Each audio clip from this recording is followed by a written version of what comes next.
வணக்கம் நண்பர்களே.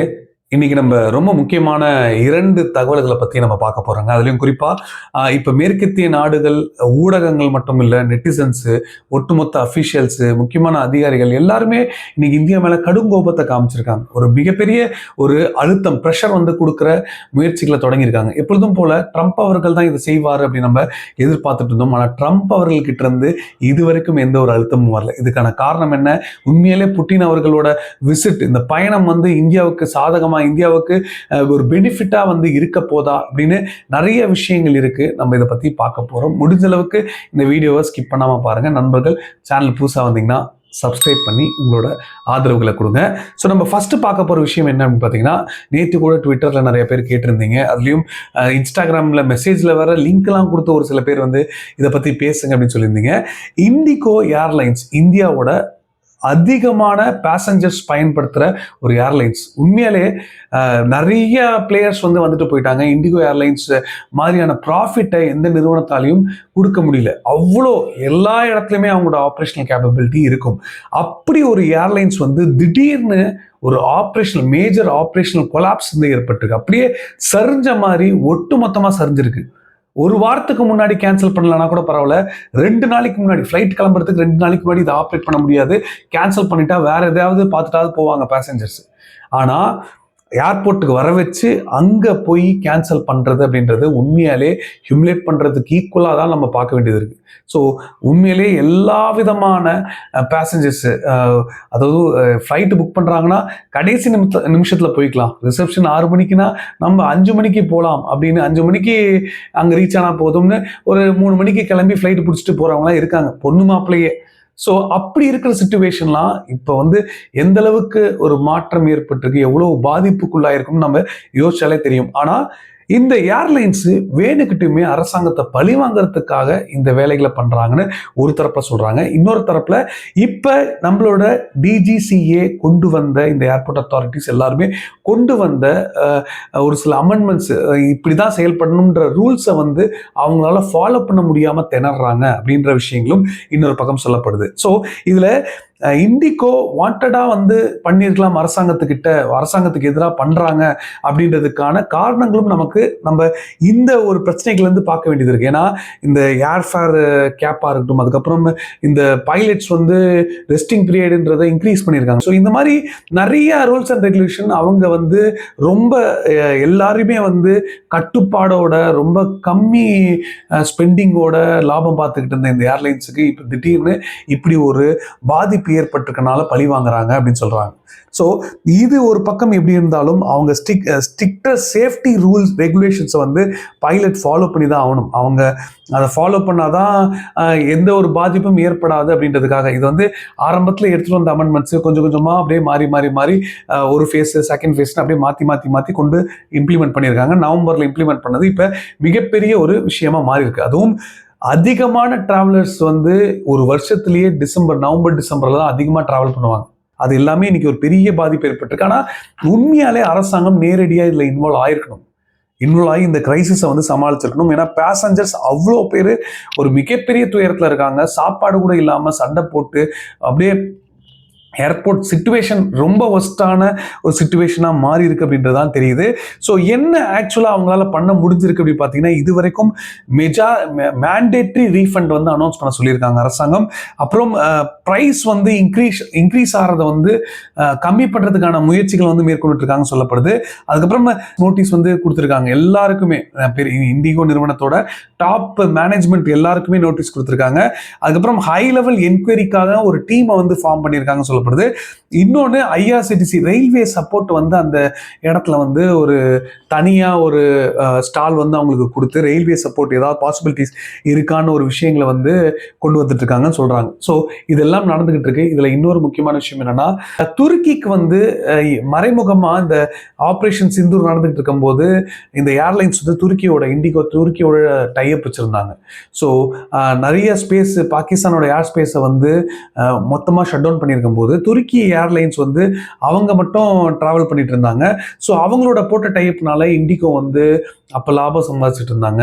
ஸோ எந்த ஃப்ளைட்டும் ஓடாத போது இண்டிகோ மட்டும் ப்ராஃபிட் சம்பாதிச்சிருந்தாங்க பார்த்தியா அப்படின்ற ஒரு கேள்விகளும் எழுந்தது. ஸோ இதுவும் ஒரு விதமான காரணமாக இருக்கும்னு சொல்கிறாங்க. ஸோ பாலிடிக்ஸு இதுக்கு பின்னாடி இல்லாமல் இருக்காது. அது எந்த பாலிடிக்ஸாக வேணால் இருந்துட்டு போட்டும். ஆனால் கண்டிப்பாக இந்த கிரைசிஸ் ஒரு பெரிய நெருக்கடி கொடுக்கும் அப்படின்றதுல எந்த சந்தேகமும் இல்லைங்க. உங்களோட கருத்துக்களை கீழே கமெண்ட்டை சொல்லுங்கள். சரி, இப்போ அடுத்து பார்க்க போகிற விஷயம் என்னென்னா, இப்போ புட்டின் அவர்கள் வந்து இந்த அளவுக்கு இந்தியாவோட நட்பு ரொம்ப முக்கியமாக பார்க்குறோம் அப்படின்னு சொல்லி இன்னைக்கு பயணம் மேற்கொண்டிருக்காரு. இதில் என்னென்ன ஒப்பந்தங்கள் போட்டாங்க, எத்தனை ஒப்பந்தங்கள் போட்டாங்க முதல்ல, அதுக்கப்புறம் இந்த ஒப்பந்தங்கள் எப்படி எந்த செக்டாருக்கு உதவ போகுது, அது மட்டும் இல்லாமல் இவர் வந்துட்டு போன பிறகு எதனால அமெரிக்கா வந்து பெருசாக எந்த ஒரு கமெண்ட்டும் பண்ணாமல் இந்த ஊடகங்கள் மத்தியில் இந்த வெஸ்டர்ன் மீடியா அஃபிஷியல்ஸு எல்லாம் கெட்ட வார்த்தையில் இந்தியாவை திட்ட அளவுக்கு இன்னைக்கு சோஷியல் மீடியாவில் பரவிட்டு இருக்கு போஸ்ட்லாம். ஸோ இப்படி இருக்கு இந்த சிச்சுவேஷன். இதில் புட்டின் அவர்கள் வந்ததுல இந்தியாவில் இந்த 4ஆம் தேதி 5ஆம் தேதியில கிட்டத்தட்ட இதுவரைக்கும் ஒரு 16 அக்ரிமெண்ட் வந்து போட்டிருக்காங்க, கையெழுத்திட்டிருக்காங்க. 16 அக்ரிமெண்ட்ஸ் வந்து கையெழுத்திட்டிருக்காங்க. இதுல பாத்தீங்கன்னா முக்கியமா நான் வந்து இதை பத்தி நான் கடந்த வீடியோவில் சொன்னது என்னன்னா, எக்கனாமிக்கல் கோஆப்ரேஷன்ஸ் தான் அதிகமாக ஒரு ஃபோக்கஸ்டாக இருந்திருக்கு இரு தரப்புல. அதுவும் ரஷ்யா ஃபோக்கஸ் பண்ணுறதுக்கான காரணமே அதுதான். 2030 ப்ரோக்ராம், எக்கனாமிக்கல் ப்ரோக்ராம் வந்து 2 நாடுகளும் கொண்டு வந்திருக்காங்க. ஓகேங்களா? இதில் எக்கனாமிக்கல் அண்ட் ட்ரேட் கோஆப்ரேஷன்ஸுக்கு மட்டும் 5 ஒப்பந்தங்கள் போட்டிருக்காங்க. எனர்ஜி அண்ட் நியூக்ளியர் கோஆப்ரேஷனுக்கு 2 ஒப்பந்தங்கள் போட்டிருக்காங்க. டிஃபென்ஸ் அண்ட் மிலிட்ரி டெக்னாலஜி கோஆப்ரேஷனுக்கு 2 ஒப்பந்தம் போட்டிருக்காங்க. ஓகேங்களா? எப்படி வேணால் லாஜிஸ்டிக்கை பயன்படுத்திக்கலாம்ன்றதெல்லாம் அதில் தான் இருக்குது. கனெக்டிவிட்டி, மொபைலிட்டி இதில் தான் 3 ஒப்பந்தம் போட்டிருக்காங்க. இது வந்து ரொம்ப ஆச்சரியமா, அந்த டிஃபென்ஸ் விட அதிகமாக போட்டிருக்காங்கன்னு. ஏன்னா ட்ரேடுக்கு ஈக்குவலாக நம்ம இதை பார்க்கணும். ஏன்னா ஐஎன்எஸ்டி காரிடாரில் இந்தியாவுக்கு பிரச்சனை இருக்குது. இப்போ இந்த இஸ்ரேல் பிரச்சனைகள்னால, மிடில் ஈஸ்ட் பிரச்சனைகள்னால, அதுக்கப்புறம் சென்னை டு விளாடிவோஸ்டோக்கு வந்து கொண்டு வர காரிடார் வந்து அவ்வளோ சுலபமாக எடுத்துகிட்டு வந்துட முடியாது. ஆனால் அதுக்கான வேலைகளும் போயிட்டு இருக்கு. ஸோ இதெல்லாம் பார்க்க வேண்டியதாக இருக்குது. அப்புறம் அதர் ஏரியாஸ்னு ஒரு 2 ஒப்பந்தம். ஸோ மொத்தமாக 16 ஒப்பந்தம் போட்டிருக்காங்க. இதில் அதிகமான ஒப்பந்தம் பார்த்தீங்கன்னா எக்கனாமிக்கல் அண்ட் ட்ரேட் கோஆப்ரேஷன் 5 ஒப்பந்தங்கள் போட்டிருக்காங்க. அது மட்டும் இல்லை, இந்த எக்கனாமிக்கல் ட்ரேட் கோஆப்ரேஷனுக்கு உதவியாக இருக்கிற இந்த கனெக்டிவிட்டி அண்ட் மொபிலிட்டியும் 3 ஒப்பந்தம் போட்டிருக்காங்க. அப்படி பார்த்தோன்னா இந்த 16ல் அதிகமாக கிட்டத்தட்ட 8 ஒப்பந்தங்கள் வர்த்தக சம்பந்தப்பட்ட ஒப்பந்தங்கள் தான்ன்றது தெளிவாக தெரியுது. இது ரஷ்யாவுக்கும் உதவும், இந்தியாவுக்கும் வின் பெனிஃபிட் தான். அதில் எந்த ஒரு சாய்ஸும் இல்லை.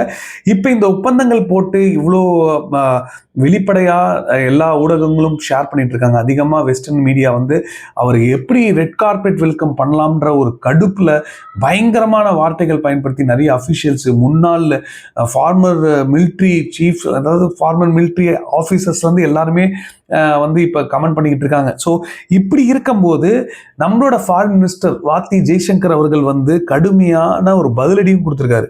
ஃப்ரீடம் ஆஃப் சாய்ஸ் வந்து எங்களுக்கு இல்லையா?